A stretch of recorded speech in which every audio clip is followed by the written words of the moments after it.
गुरु बिना ज्ञान नहीं, गुरु बिना ध्यान नहीं, गुरु बिना आत्मा विचार न लहत है। गुरु बिना आत्मा न विचार न लहत है। गुरु बिना प्रेम नहीं, गुरु बिना नेम नहीं, गुरु बिना सील ही संतोष न गहत है। गुरु बिना सील ही संतोष न गहत है। गुरु बिना अभ्यास नहीं, बुद्धि को प्रकाश नहीं, भ्रम को विनाश नहीं, संशय ही रहते हैं। गुरु बिना ज्ञान नहीं, गुरु बिना ध्यान नहीं, गुरु बिना आत्मा विचार न लहते हैं। गुरु बिना आत्मा विचार न लहते हैं। प्रभु जी भले बुरे हम तेरे, प्रभु जी भले बुरे हम तेरे। उदरे भरे परे महा आलसी, सोवत सांझ सवेरे, प्रभु जी भले बुरे हम तेरे। काम क्रोध अरु ममता तृष्णा, रहत सदा नित्य घेरे।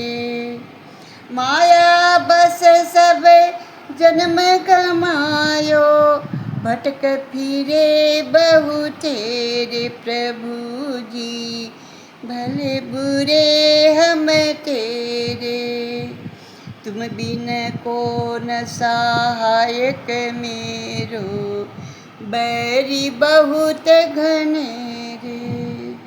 दास कृपालु आसत जी सब, की भय श्याम के चेरे, प्रभु जी हो गए श्याम के चेरे, प्रभु जी भले बुरे हम तेरे। सुखदेव जी बोले कि हे राजा परीक्षित, मैं सूर्यवंश के प्रतापी राजाओं की कथा तुम्हें सुना रहा हूँ। सगर के पुत्रों का उद्धार राजा भागीरथी ने किया, इसीलिए गंगा जी का एक नाम भागीरथी भी पड़ा। गंगा जी को भागीरथी राजा ने अवतरित किया, अतः उनका एक नाम भागीरथी भी हुआ। गंगा जी नारायण के चरणों से प्रकट हुई। गंगा जी नारायण के चरणों में से होती हुई शिव जी के सिर पर धारण हुई। आगे चल कर के खड़वांग नामक एक राजा हुए। उसने देवों की ओर से ये जान लिया था कि 2 घड़ी के बाद उनकी मृत्यु होने वाली है, इसलिए उन्होंने संसार से मोह को त्याग दिया और परमात्मा के ध्यान में बैठ गए और देह का त्याग किया। उन्हें सद्गति की प्राप्ति हुई। इस प्रकार 2 घड़ी में ही खड़वांग राजा ने आत्मा का कल्याण कर लिया। खड़वांग राजा के बाद दीर्घबाहु राजा, उसके बाद रघु महाज्ञानी थे, उदार थे। अंत समय में उन्होंने अपना सर्वस्व त्याग कर दिया, धोती तक का त्याग कर दिया। उनकी बड़ी कीर्ति हुई। इसी कारण से सूर्यवंश का नाम रघुवंश भी हुआ। राजा रघु ने बड़े बड़े यज्ञ किए। जो भगवान के वंश को संभालते हैं, भगवान के वंश से संबंध रखते हैं, उनके वंश का कभी नाश नहीं होता।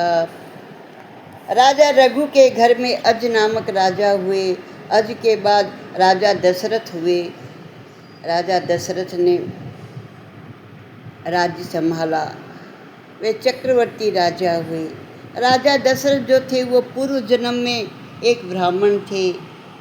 उनका नियम था कि गांव के बाहर बने हुए मंदिर में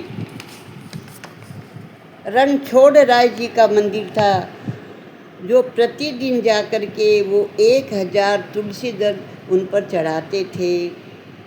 जब वह वृद्ध हो चले, उनकी आयु 85 वर्ष की हो गई, तो एक बार ज्वर उन्हें आया। तो ब्राह्मण देव ने ज्वर से कहा, तू आया है इसमें मुझे कोई आपत्ति नहीं, किंतु ठाकुर जी की पूजा के बाद आना। मेरा जो सेवा का नियम है वो टूटना नहीं चाहिए। ऐसा संकल्प सुनते ही ज्वर जो था भाग गया। वे मंदिर में सेवा पूजा के लिए आए। वहाँ किसी की रोने की आवाज़ उनको सुनाई दी। उन्होंने देखा एक पिशाचनी रो रही है। वह कहने लगी कि पूर्व जन्म में मैंने बहुत सारा दुराचार किया है, अपने पति को मैंने बहुत दुख दिया था, सो मुझे इस जन्म में पिशाचनी बनना पड़ा। आप कृपया मेरा उद्धार करें, हे ब्राह्मण देव, आप मेरा उद्धार करें। ब्राह्मण देव दयालु थे। उसने प्रतिदिन के नियम अनुसार विष्णु सहस्रनाम का पाठ किया, तुलसी दल भगवान को अर्पण किया और भगवान से प्रार्थना की, हे प्रभु, ये पापी जीव जो है बहुत व्यथित है, दुखी है, मैं अपना सारा पुण्य इसको अर्पण करता हूँ, आप इसका उद्धार कीजिए। प्रभु प्रसन्न हुए।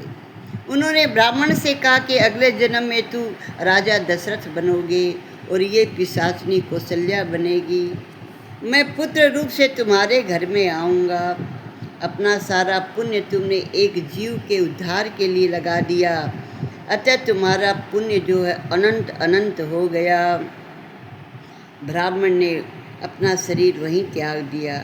वही ब्राह्मण इस जन्म में राजा दशरथ बने। इनकी 3 रानियां थीं, कौशल्या, सुमित्रा और कैकेयी।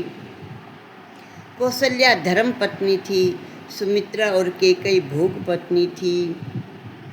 3 पत्नी होने पर भी राजा दशरथ निसंतान थे, तो वे अपने गुरु वशिष्ठ जी के पास गए। वशिष्ठ जी ने कहा, पुत्र कामेष्टि यज्ञ करो, तुम्हें पुत्र की प्राप्ति होगी, तुम्हारे घर में 4 पुत्र होंगे। आगे की कथा क्रमशः।